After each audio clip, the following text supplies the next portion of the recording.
Well, I'm sure this will help everyone and generate interest or strengthen interest as we enter into a new legislative year pretty soon.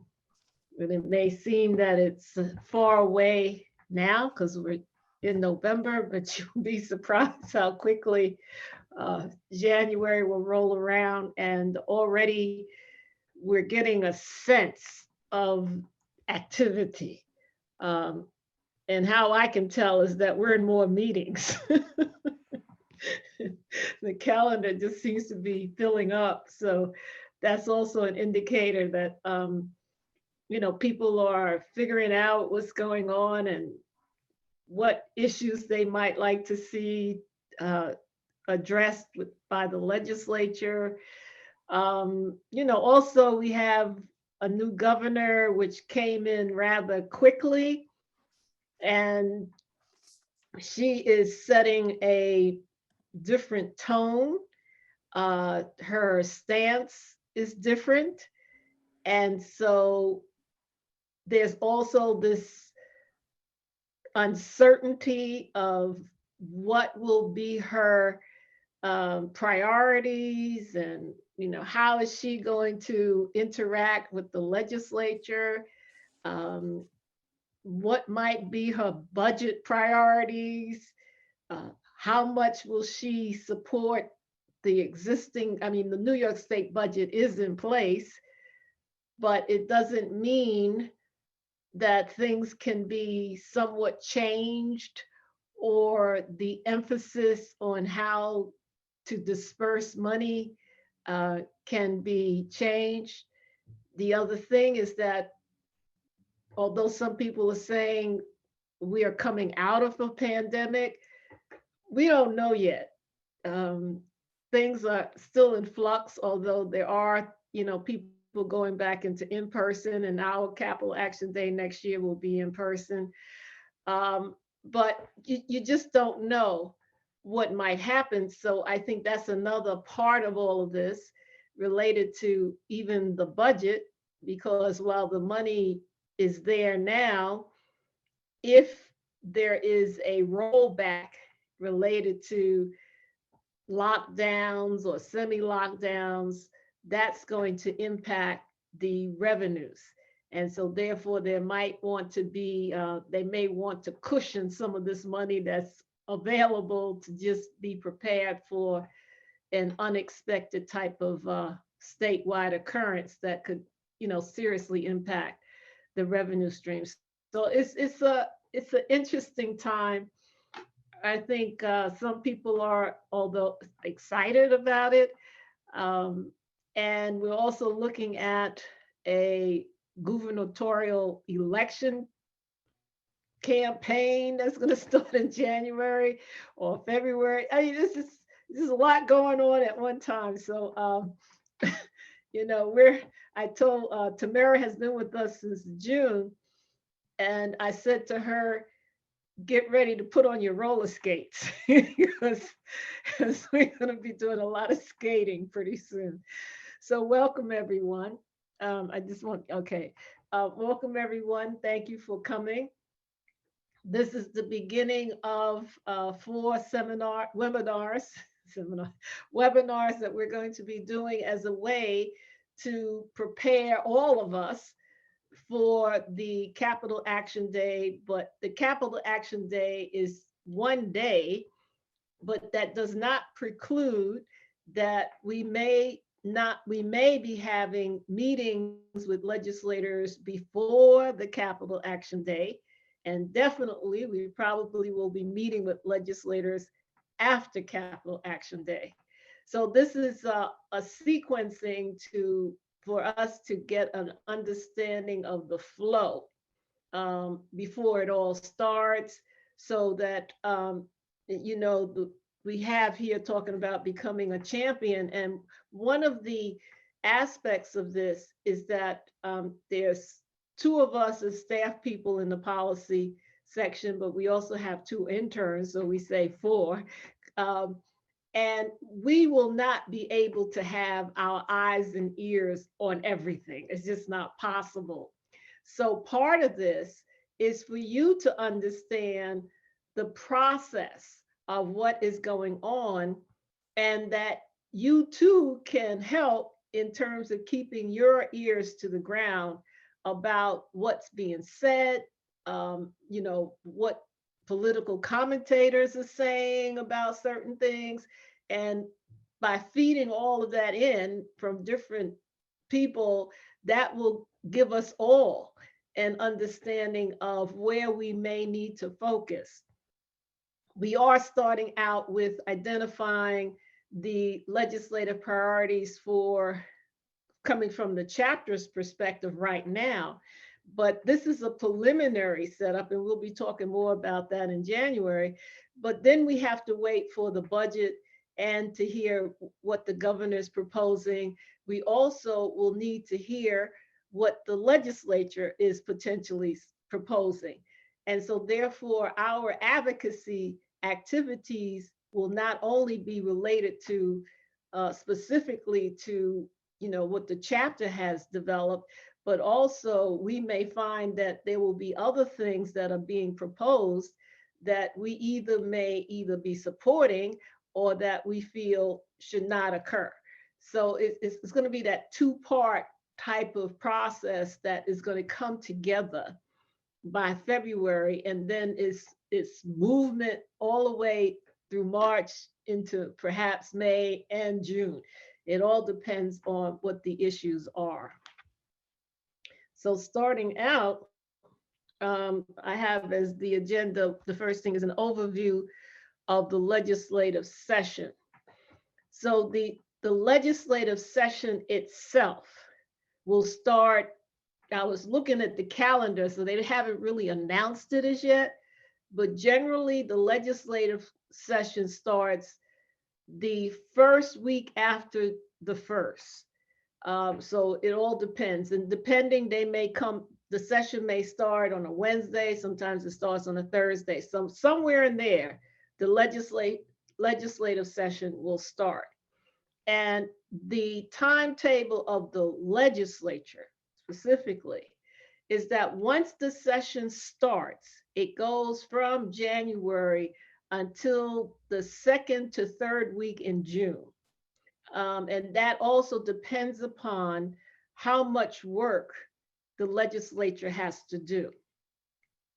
There are two main sections of the legislative session. The first part is from January till March 31st. That part, the central focus is around the New York State budget. But there are other pieces of legislation that also may be coming up during that time, which are very crucial either to the budget itself, or that the legislators just want to make sure that these pieces of legislation get passed by the end of the budget cycle. Now, some of that may be because of negotiating behind doors, et cetera, whereby legislators will say, okay, we will approve these budget lines at this amount if we can get this other piece of legislation passed and get support from the governor, that the governor will sign the bill once it is passed. So sometimes you have this sort of linking going together, but I just want to say, for your understanding of the process, that the first part is once the governor, and I'll get into that, once the governor does the state of the state, but look at January through May 31st, the primary concern is to develop what's called budget proposals, whereby they will drive the actual development of the New York State budget. And there are three budgets. The governor sets up her budget, the assembly sets up their budget, and the Senate sets up their budget. So you have three budgets, and those budgets Well, the governor's budget comes first in January. The Assembly and the Senate, their budgets are generally finalized by the second week in March, somewhere in there. After you have those three budgets, the last week in March, the governor, the head of the Assembly, and the head of the Senate go into closed doors. They go in, I would say, retreat. They go into lockdown. And the three of them hammer out, because you got three budgets. And so that's where the serious negotiation happens between those three in coming out with a single New York State proposed budget. It's not finalized yet. It's just that they bring the three budgets together. And then you have the final draft budget. That draft budget then has to go back to both the Assembly and the Senate, and both have to pass the state budget. By New York State law, the budget is supposed to be passed by midnight, March 31. Now, there have been years when it's been well into the summer, but oftentimes now that because of some you have political fallback, if people if they don't get the budget out, then that's taken into account when people start running for office or re-election. So there's really a strong emphasis to have this budget passed by March 31. There have been a few times when it's gone to like April 1 or April 2, but generally that's the corridor. After the budget is passed, the legislature is still in session, because then they will pay attention to those bills that they are interested in passing, but can wait until after the budget process. And so from April then to June is when they pay attention to these bills. During the same time, the governor is beginning to sign legislation. As they're sending bills to her, she's in the process of signing. And then you have sometimes during this April through June, before the bills actually go to the governor, there's behind the doors, I'll say it in that way, but they're on the phone negotiating with the governor's office as they're looking at certain bills and thinking about passing them. Sometimes the governor will say, well, I'm not going to support this piece of legislation unless you change certain provisions. So then, once they understand the governor's position, then the legislature will think about whether or not they are going to change the provisions so that they can get the governor to sign. Other times they will pass it, even though maybe the governor, and Cuomo did do that, where he did indicate on certain pieces of legislation that he was not going to sign them. So that sometimes they're aware of that, and they will still pass the legislation. It is very rare if a governor vetoes a bill, and there's two ways to veto. One is to just veto. Another is what in Congress they call it pocket veto, is that the governor has 30 days to sign a piece of legislation. So if the governor just doesn't sign, now here's the thing, it's 30 days from the point that the bill is on the governor's desk. So it's not 30 days when the bill reaches the governor's offices, because it's when it gets actually on her desk. From that point, she has 30 days to sign legislation. And after the 30th day, if she does not sign it, it's considered she has vetoed the bill. So that's generally the process. In June, like I said, around the second or third week, then the heads of both the Senate and the Assembly will then end the session. Now, there's two ways of doing it. They can officially end the session. So if it ends, the legislature does not, the Assembly and the Senate, they do not come back until 2023. However, there are circumstances where one, the governor can call the legislature to reconvene even before January. And it has to do with certain situations. The governor can do that. Also, the heads of both the Assembly and the Senate, they too can call for a reconvening. Now, if the if both houses, the heads say, rather than saying we are ending the session has ended, if they say we are going into recess, then that means that if they say that, the legislature can come back at any time from July to the end of the year, because technically it's in recess. So that gives a opportunity for the majority leader and the speaker to then call members back. And here's the thing: if they call members back, they have to come back. It doesn't matter where they are in the world. If it's in recess and they call the legislators to come back, they have to come back. So that's generally the legislative process.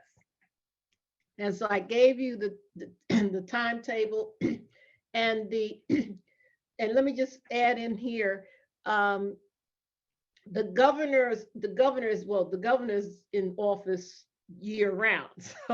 So that's a little different. However, the governor, let's say it this way, the governor, in terms of this legislative timetable, the governor is following that timetable too, in relationship to the legislation and the passage of legislation and the budget. So the January through March is really a high intensity time for both the legislature and the governor's office. Now, after the budget is passed, the governor then is focusing on, signing bills, as well as if there are components in the budget that are linked to the governor, initiatives that the governor wants to enact. The governor will start that process because now the budget is passed, the money is available. So now the governor will be focusing on either bringing the necessary people together. If they already have that infrastructure, it will be about, setting up the procedures and a timetable on how they're going to begin these initiatives. And perhaps, well, usually these initiatives are 2, 3, 4-year types of projects. So it will be about, starting these things up. So that's generally the flow until June. And then, the legislature leaves. Now, partially why this is a schedule where they do leave in June is that every other year is an election year.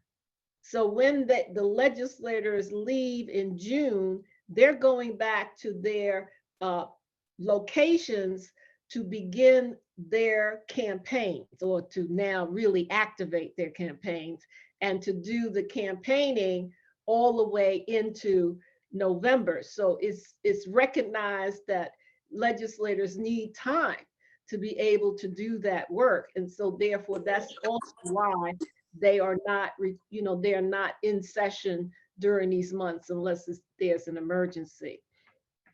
So that's the flow of this process. The summer is more of a, I'm not going to say quiet, but it's more low key. First of all, people are on vacation and or just doing other things. So it's a time where unless there's some really how can I say, you have maybe some advocacy groups that have been really working at trying to get some pieces of legislation through, and perhaps they have not been successful as yet. Or, or perhaps like with the less is more, for instance, uh, legislation, what can happen is that the bill is passed and the bill gets to the governor's office. Remember what I said, to the office, but it's not on the governor's desk yet. And so the bill is in the governor's domain. However, it's still in limbo.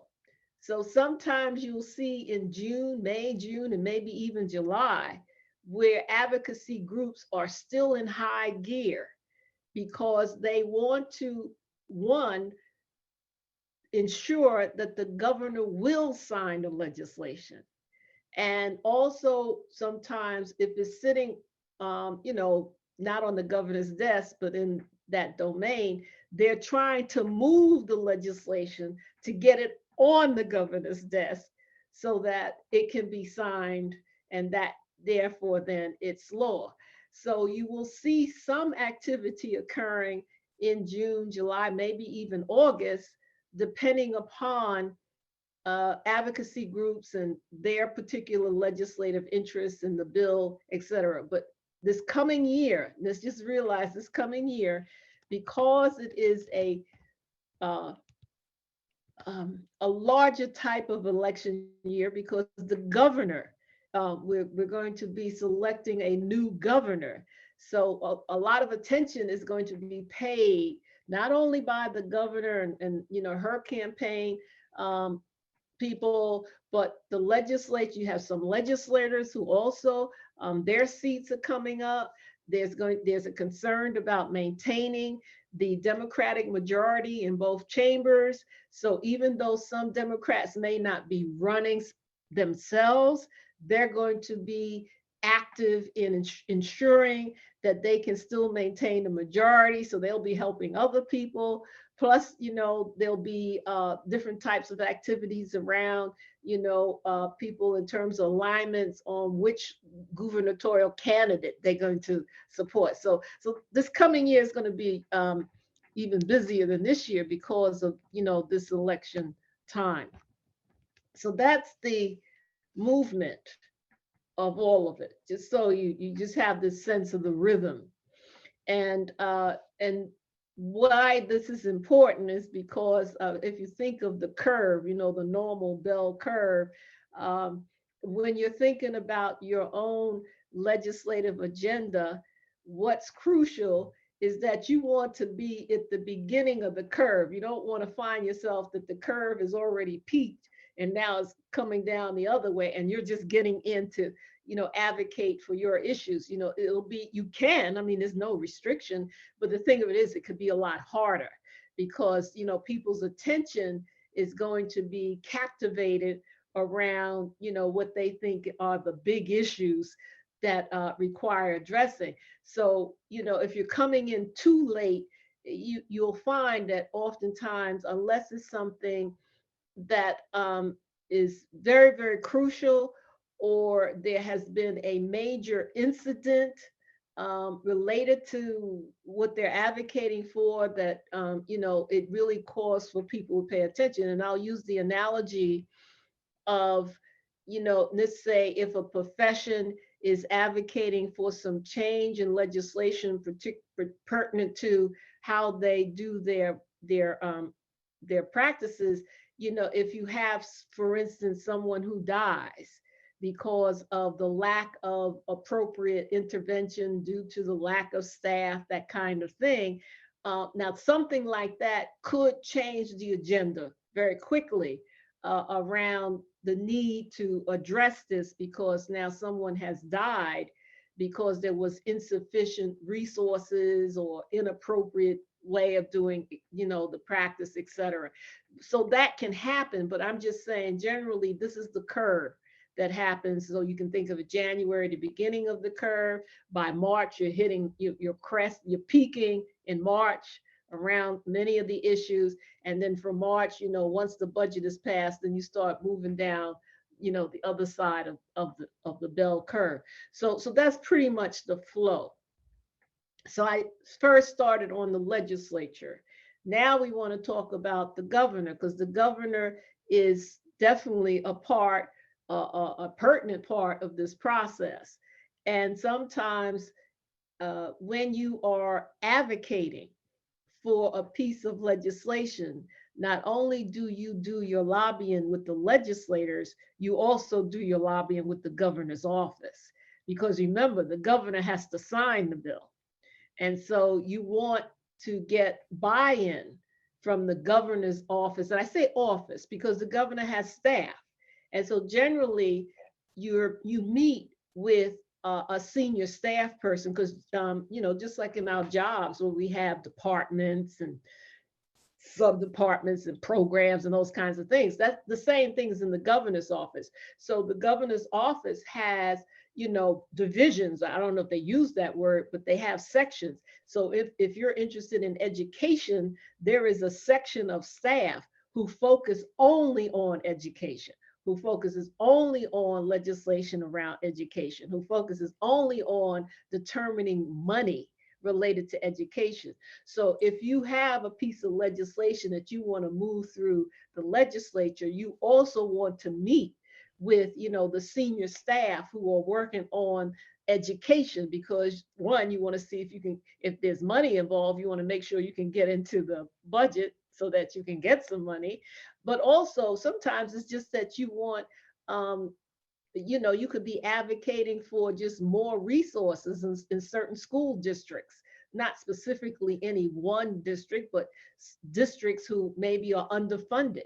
So you want to meet with the governor's staff as well to let them know why you are advocating for, more attention being paid to funding these, certain school districts. That's important because then the staff informs the governor, so that then when the governor is negotiating the budget with the legislature, hopefully the governor also will be advocating for your position. And then, you're doing it at the legislature as well. So hopefully when the two come together, they both are in harmony on your particular proposal. So that's how the governor plays an essential role, one of them. So in September, in January, one of the things, and I'm advocating for everyone to do this, is to listen to the governor's state of the state. And that will be usually the second week in, well, it depends on how the calendar is structured, but early on, usually around the 11th, the 12th, somewhere in the early teens, maybe even the 9th, depends upon Hochul and, her, how she is. But in the past, it's been around the 12th, 13th, somewhere in there. And the state of the state is a broad message, isn't it? There's, talks about, the initiatives, what she is interested in. That is important because you want to know what the governor is pushing. One reason is that that's where the attention, part of the attention is going to be. But you also, if you already have your own proposals, you want to see if your proposals are in alignment with what the governor is presenting. Because if that's the case, then you say, okay, one click, we have one proponent, the governor. And then it could be general, the state of the state is more general, it's very macro. Talking this year, when Governor Cuomo gave his address, he talked about, he placed emphasis on improving the infrastructure of New York State. He also brought forth the green program around, conserving energy, new sources of energy, addressing pollution, those kinds of things. So that's how the state of the state is. The governor can talk about maybe that for this year they feel that children, the different, aspects of services for children need to be strengthened. So that's what you're listening for, is to find out what are the main initiatives that Hochul will be trying to impress upon the legislature, that funding needs to be placed in these categories so that her agenda can then be accomplished once the budget is passed. So that's the state of the state. It's a general, it sets the tone for a part of the legislative conversation. Because you want to understand, and I like using this word of conversation. Sometimes people think conversation is just when you're talking with your friends, but conversation is just conversation wherever. And so that's important because who when she gives certain proposals, what she's doing is she's directing the conversation to certain arenas. And that means that the attention goes there. And where the attention goes is where the bills come from and where the money appears, etc. So that's why you're listening to the state of the state to get this sense of what is she trying, what is she trying to push? And I would say it that way. What is she trying to push for her in her agenda? The other part of that then is that not only is she giving this state of the state for you to hear this, but she's giving her state of the state because she's going to want New Yorkers to support her. So that's the other thing. She's speaking to all of us. And what she is hoping that there will be a significant number of us who will say, that's a great idea. Yes. And then we will start advocating to the legislature to make sure that this happens so the governor can do what she wants to do. So that's her strategy.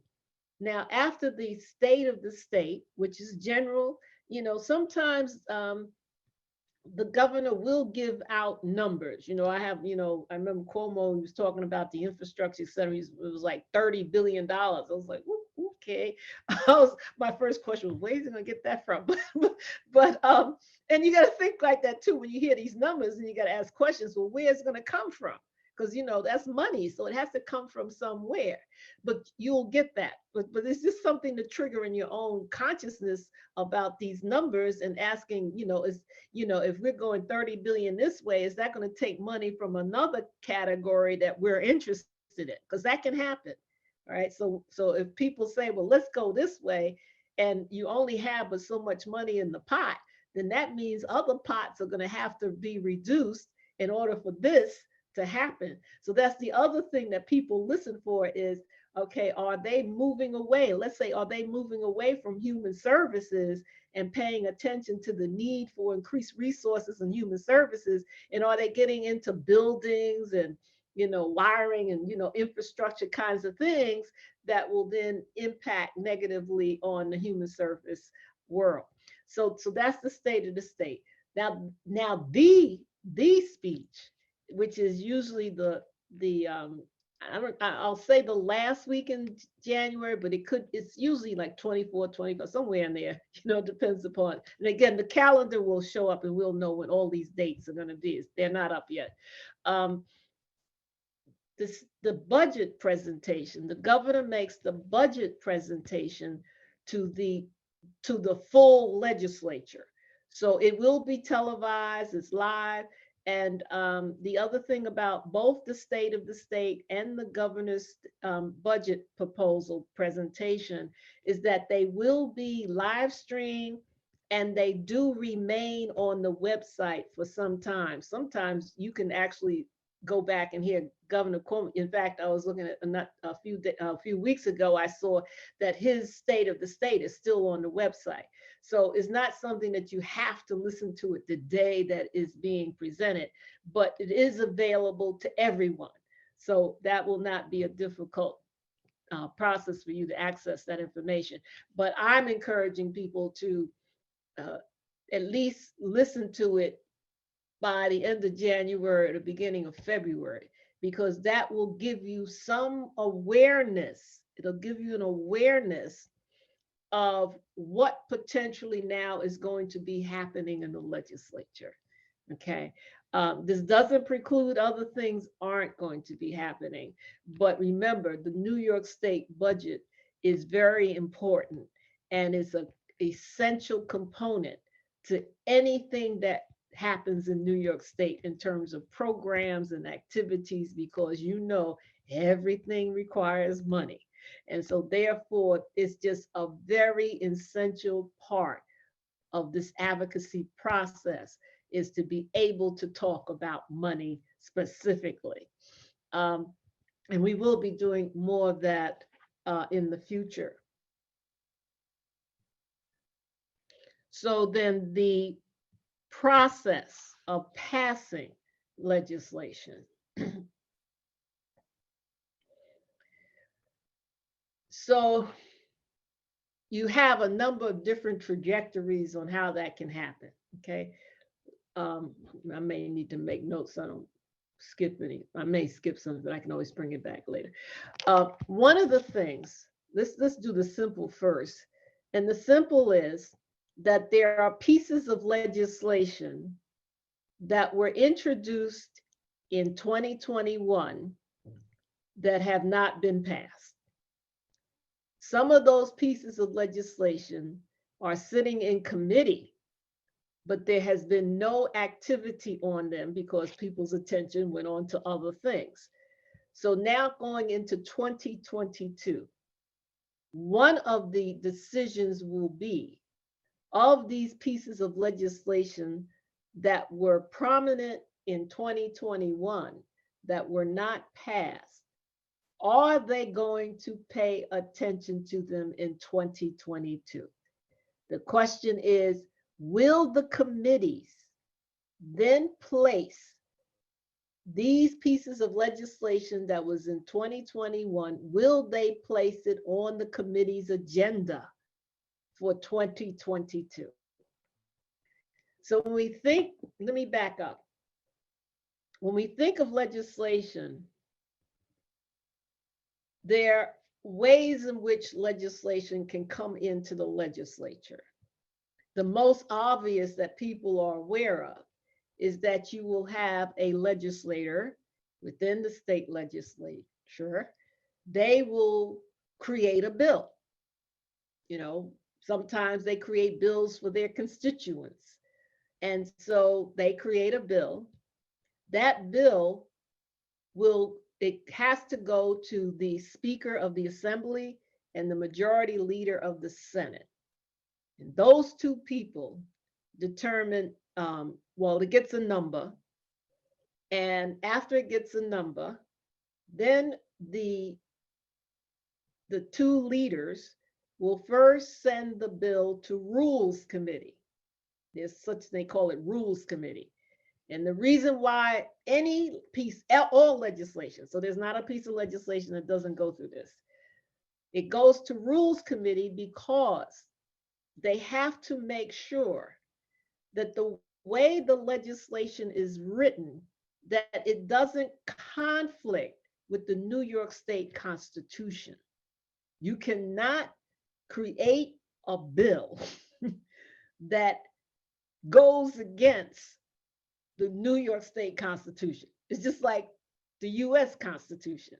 The only way you can change and I'm not as familiar with the state process, but with the federal process, your legislation can be challenged, but when you write the legislation, it's supposed to be in line with the New York State Constitution.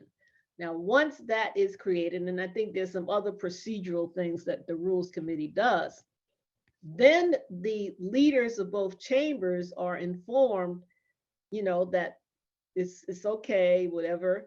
And then each leader will make the decision on which committee this legislation will be assigned to. So it depends. Now, obviously, we would say that if the legislation is about education, it should go to the Education Committee. Not all the time. Sometimes you think it goes into education, but others, the way the leaders see the legislation, they may feel it needs to go into health, or it may need to go into mental health. It all depends. But the bill then will be assigned to committee. But here's the other power that the leadership has in the legislature. They can also decide not to send the bill to committee. So that means the bill is sort of in limbo, and it has a number, and it's on the register that, this bill exists and here's the number and here's the sponsor, but that's where it ends for now. It's just there. And until it gets to committee, technically the bill is dead.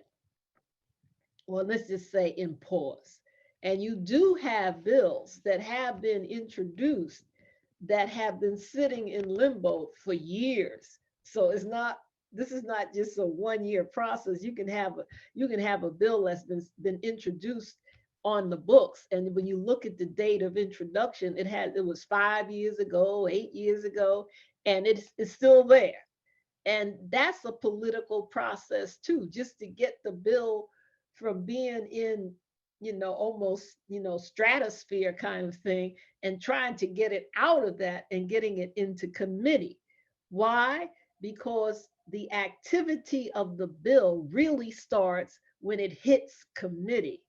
Because once it hits committee, then you have committee chairs. So all the committees in both chambers have chairs, and the chairperson is the one to decide which pieces of legislation will go on the committee's agenda for review, discussion, and then eventually voting. So that's the power of the chair, who can determine what we call the movement of the bill. Some bills will die in committee. We say that. We say they die in committee. Why? Because they get to committee and that's it. Nothing else ever happens. It's just gone. What some people will do when that happens with their piece of legislation is that sometimes what they will do, sometimes they'll meet and try to find out why it died in committee. And if it's something that they can rectify, maybe they need to do some language changing, or, maybe if they're asking for money, they need to modify that. So sometimes there's things you can do, but what you have to do if something is dead in committee, the next legislative year, you can reintroduce it again. But to have a bill introduced, it has to have a sponsor, and the sponsor has to be a legislative person. So the public can write bills. It's not just the legislators. We can write a bill. The thing is, after we write it and we feel that, and usually you have lawyers involved in this process so that it has the appropriate legalese language and it conforms with, various, state, guidelines, then you have to find a legislator who will sponsor the bill, because the bill has to have a sponsor, and that is a legislative person. The thing of it is, you have to have two sponsors. You have to have a sponsor in the assembly, and you have to have a sponsor in the Senate, because remember, a bill has to be passed by both chambers, not one. So therefore, you need this support going on both in both avenues. So that's another way that a bill can appear in the legislature. And once it's in committee, then that's the next cycle, whereby it's hoped that at some point the committee will have an opportunity to study the bill, talk about the bill. Oftentimes some committees, depending upon the legislation, will actually hold hearings.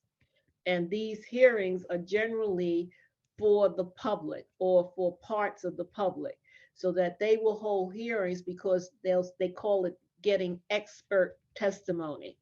And what they're looking for is they want to find out what is the impact of this legislation, and on what population groups will be impacted, either being a negative impact or a positive impact. They also want to find out about the infrastructure, and whether or not, once this bill is passed, is the existing infrastructure capable of then implementing the legislation. So there are hearings that will go on. Sometimes the hearings start as early as in January. And so you have hearings. And so from these hearings and from, advocates, this is when advocates are meeting with they not only may meet with the chair of committees, but they may meet with, sometimes what we do, you blitz the entire committee because you want the votes from committee members so that they will vote yes, so that the bill will pass in committee.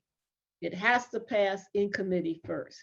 And then once it's passed in committee, it goes back to the leadership of both chambers. And it is the leadership then that will make the decision on whether or not to put the bill on the agenda for the full chamber.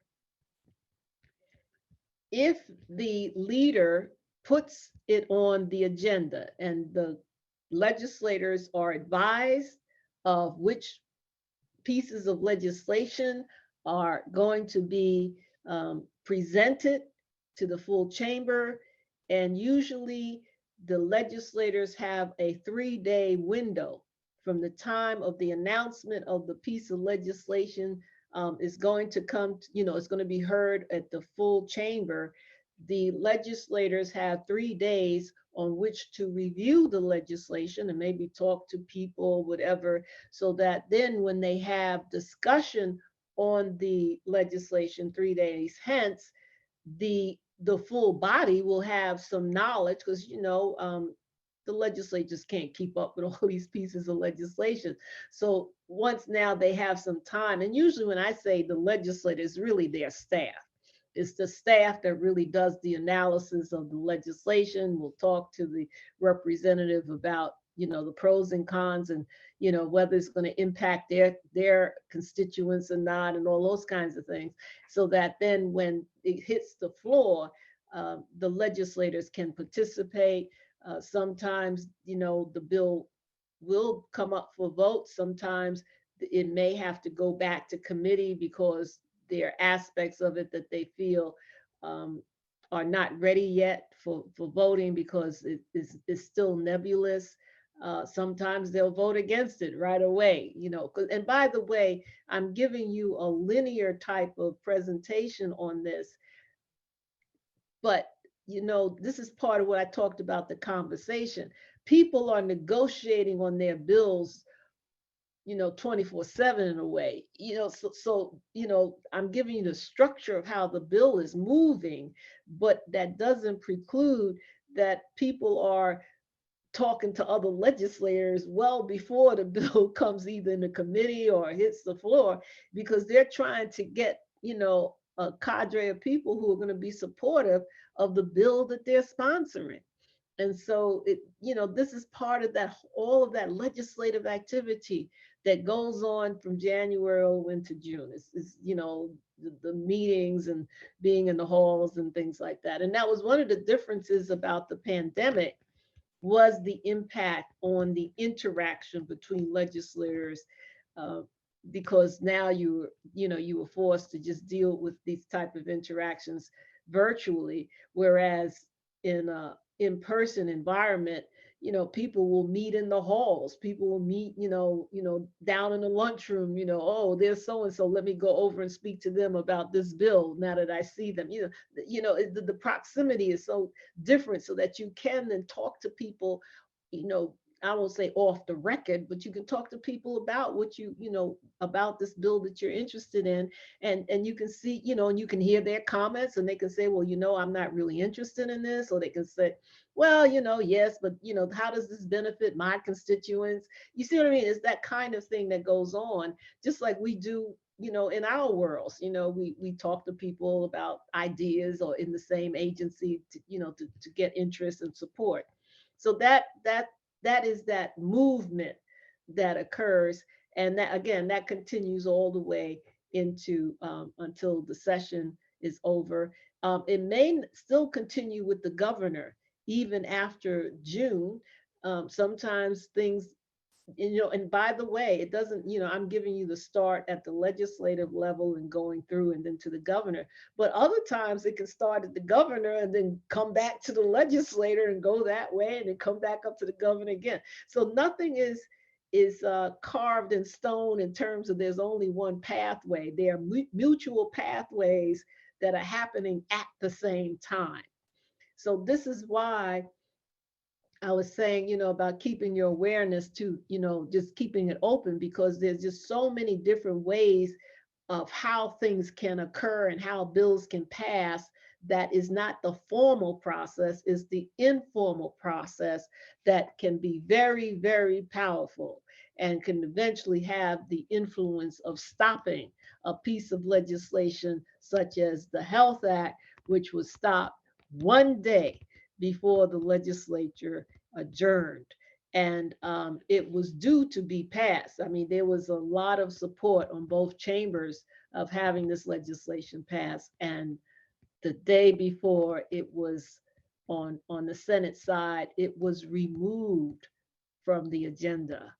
So that meant that there was not going to be any vote on the Senate side, which then means that it doesn't pass because you need both chambers to approve it. So you see, it's a very dynamic process. It doesn't preclude that the public can't be very powerful. Some of the pieces of legislation that has been passed has been done so by people like you and I, not lawyers, not, people with a lot of credentials and lawyers and corporate execs. And we tend to think that those are the people who are really doing the wheeling and dealing. No, these are people, you and I, who just were very fastidious in every session, just keep at it, keep at it. And for some of these bills that may have taken them 5, maybe 10 years to get something passed. But sometimes that's what it takes, that it takes some time, but you just keep at it. It's like water on a rock. If drips of water on that rock, after a while, you start seeing the rock wearing away. And that's what can happen in the legislature as well. Some things can go through right away. Everybody, yeah, okay, let's be. And then other times, you just have to keep working with people for a period of time, for a long period of time, and then you can be successful. So I don't